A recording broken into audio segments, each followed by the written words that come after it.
পেঁপে দিয়ে তো অনেক রেসিপি খেয়েছো, আজকের কিন্তু সম্পূর্ণ নিরামিষভাবে এমন একটা পেঁপের রেসিপি বানাবো যেটা মাছ মাংসের স্বাদকেও হার মানাবে। নতুন স্বাদে নতুন রূপে আজকের কিন্তু পেঁপেকে রান্না করব। তো চলো ভিডিওটা শুরু করি। তো বন্ধুরা, আজকের আবারও তোমাদের সামনে নতুন একটা ভিডিও নিয়ে হাজির হয়ে গেছি। তো আজকের আমি নিয়ে চলে এসেছি পেঁপের একটা দুর্দান্ত স্বাদের নিরামিষ একটা রেসিপি নিয়ে, যেটা এই গরমের দিনে সবারই খুবই স্বাস্থ্যকর আর মুখরোচক একটা খাবার আজকে তৈরি করব। তো চলো, আজকের এই নিরামিষ পেঁপে দিয়ে যে এত সুন্দর রেসিপি হয় তোমরা না দেখলে কিন্তু বুঝতেই পারবে না। তো চলো ভিডিওটা এখন শুরু করি। আশা করবো আজকের ভিডিওটা তোমাদের কাছে ভালো লাগবে। পুরো ভিডিওর সঙ্গে থাকো, এইটুকু অনুরোধ রইল। এখন পেঁপেগুলো আমি পুকুর ঘাট থেকে খুব ভালো করে পরিষ্কার করে নিয়ে চলে এসেছি। আর আমি এখানে খুব বড় সাইজের দুটো পেঁপে নিলাম, কারণ যে যার সদস্য সংখ্যা দেখে কতটা পেঁপে একটা পেঁপে দিয়েও করতে পারো। এখানে পেঁপেটাকে আমি এখন জলে ধুয়ে নিয়ে চলে এসেছি। প্রথমেই কিন্তু পেঁপেটা কাটার আগে জলে যদি পরিষ্কার করে নাও তাহলে কিন্তু খুব ভালো হয়। এই কারণে আমি পেঁপেটাকে পরিষ্কার করে নিয়েছি আর এখন পেঁপেটাকে কেটে নিব। তো পেঁপে কাটতে কিন্তু সবাই জানে, আর পেঁপে কিন্তু একটু কাঁচা পেঁপে নিলে কি হয় না, সেটা একটু তেতো ভাব লাগে। আর এই রকম হালকা পাকা টাইপের যদি পেঁপেগুলো নাও তাহলে কিন্তু খুব ভালো হয়, মানে খেতে খুব রেসিপিটা ভালো লাগবে। তো পেঁপে কাটতে তো সবাই জানো, আমি তবুও আমার এই রেসিপির জন্য পেঁপের সাইজটা ঠিক কেমন ভাবে নেব সেটাই তোমাদেরকে একটু দেখিয়ে দিচ্ছি। পেঁপের বীজগুলোকে খুব ভালোভাবে ফেলে দেবে।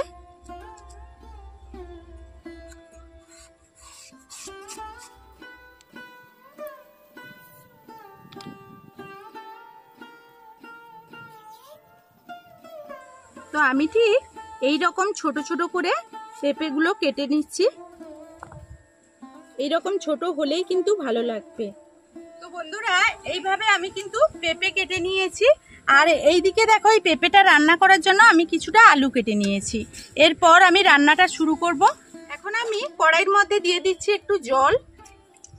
তো এখানে অল্প জল দিয়ে আমি কিন্তু পেঁপেটাকে হালকা করে সেদ্ধ করে নেব, তাহলে কিন্তু রান্না করতে তাড়াতাড়ি হবে আর পেঁপে আর আলুর এই তরকারিটা খেতেও ভালো লাগবে। এখন আমি কেটে রাখা পেঁপেগুলো দিয়ে দিচ্ছি। তবে এখানে বলে দেই, আমি কেটে রাখার আগে কিন্তু পেঁপেটা ধুয়ে পরিষ্কার করে নিয়েছিলাম। তোমাদের বলেছিলাম কাটার পর কিন্তু আমি পেঁপেটাকে কোনোভাবে আর ধুয়ে নেইনি। এখানে আরও দিয়ে দিচ্ছি আলুগুলোও আমি কেটে খুব ভালোভাবে জলে পরিষ্কার করে নিয়েছি। এখানে একটু আমি অল্প পরিমাণ লবণ দিয়ে দিচ্ছি, দিয়ে এখন আমি ঢাকনা দিয়ে এটাকে সেদ্ধ হতে দেব।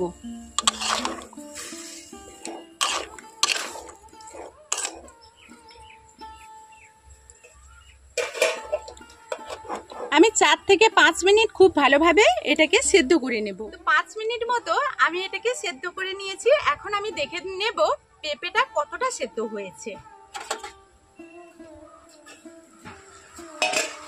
তো জলটা কিন্তু মাপে মাপে দিয়েছি, যেহেতু এই পেঁপের জল ফেলে দিলে আর আমাদের এর পেঁপের মধ্যে কিছুই গুণাগুণ পাবো না। আর পেঁপের তো গুণাগুণ বলেই শেষ করা যাবে না।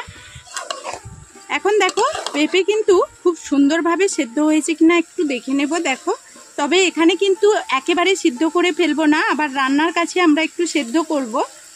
মোটামুটি সেদ্ধ হয়েছে, তবে ঠান্ডা করে তোমাদের দেখাবো। মানে 4 ভাগের 2 ভাগ সেদ্ধ হয়েছে আর 2 ভাগ কাঁচা রেখেছি, কিন্তু আলুগুলো কিন্তু খুব ভালোভাবে সেদ্ধ হয়ে গেছে। দেখো, তো এখন আমি একটা পাত্রে নামিয়ে নেব। অনেকেই আছে পেঁপেটা সেদ্ধ করে জলটা ফেলে দেয়, কিন্তু না, পেঁপে সেদ্ধ করে জলটা ফেলা উচিত নয়, তাহলে কিন্তু পেঁপের গুণাগুণটা নষ্ট হয়ে যায়। তো এখন আমি পেঁপেটা এইরকম একটা পাত্রে নিয়ে নিলাম। এখন কড়াইটা পরিষ্কার করে দিয়েছি, কড়াইয়ের মধ্যে দিয়ে দিচ্ছি তেল।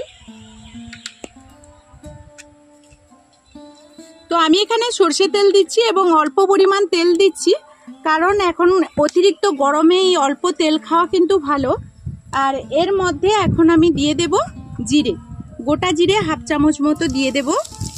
আর দিয়ে দেব একটু 5 ফোড়ন।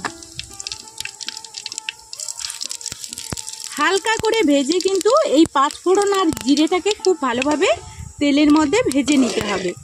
এটা সুন্দরভাবে ভাজা হলে এর একটা সুন্দর সুগন্ধ এখন বেরোবে।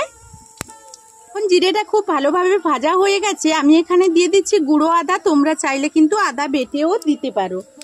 এখন আমি এখানে দিয়ে দিচ্ছি কয়েকটা কাঁচা লঙ্কা আর দিয়ে দিচ্ছি কুচনো টমেটো।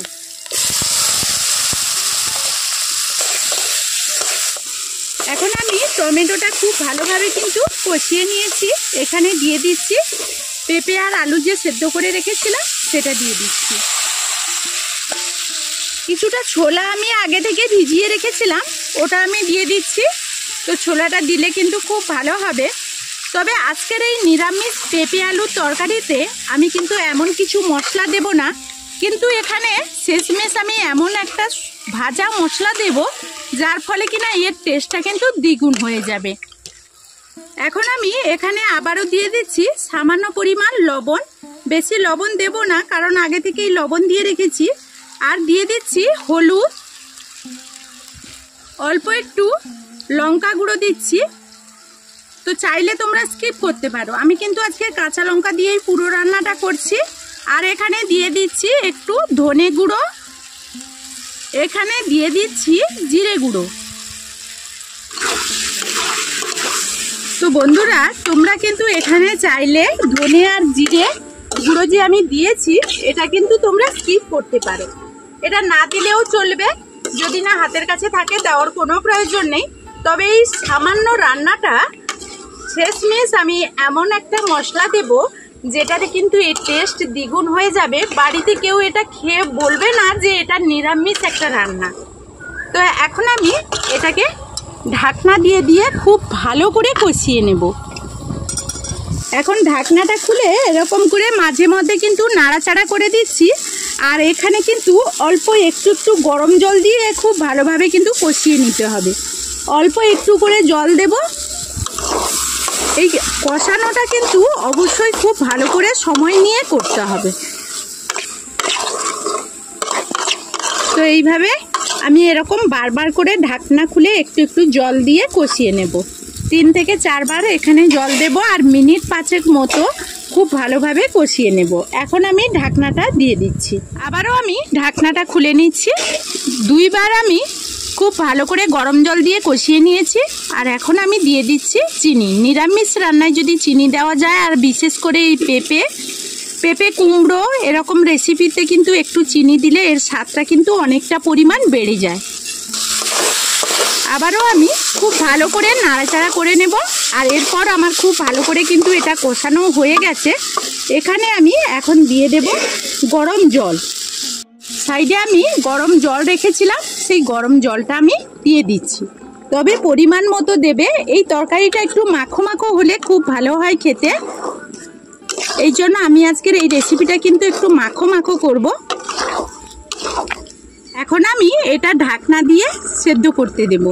তো বন্ধুরা, আমি কিন্তু তোমাদেরকে বলেছিলাম যে এখানে একটা স্পেশাল শেষে মশলা দেব যেটাতে পেঁপের রান্না কিন্তু দ্বিগুণ স্বাদ বেড়ে যাবে। তার জন্য আমি এখানে নিয়ে নিয়েছি, দেখো, একটা এলাচ আর 2টো দারুচিনি, একটা লবঙ্গ। আর এখানে নিয়েছি গোলমরিচ, 1/2 চামচ মতো জিরে। আর এখানে নিয়ে নিচ্ছি 1 চামচ মতো ধনে। এই সামান্য কয়েকটা উপকরণ আজকের কিন্তু এই পেঁপের রেসিপিতে দ্বিগুণ স্বাদ বাড়িয়ে দেবে।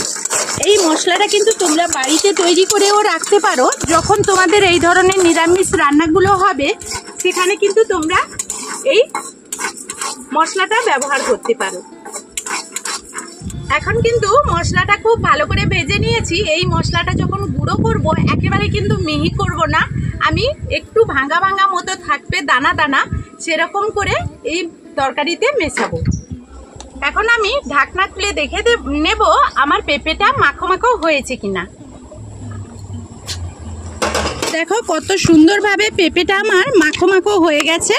এখন আমি এর মধ্যে দিয়ে দেব ভেজে রাখা মশলা। আর আমার পেঁপে আলু খুব ভালোভাবে সেদ্ধ হয়ে গেছে। আলু তো সেদ্ধ হয়ে গেছিল, আর পেঁপেটাও খুব ভালোভাবে কিন্তু সেদ্ধ হয়ে গেছে। দেখো এইভাবে পেঁপেটা কিন্তু একেবারে মাখো মাখো হয়ে গেলে তখন কিন্তু খেতে খুব ভালো লাগবে।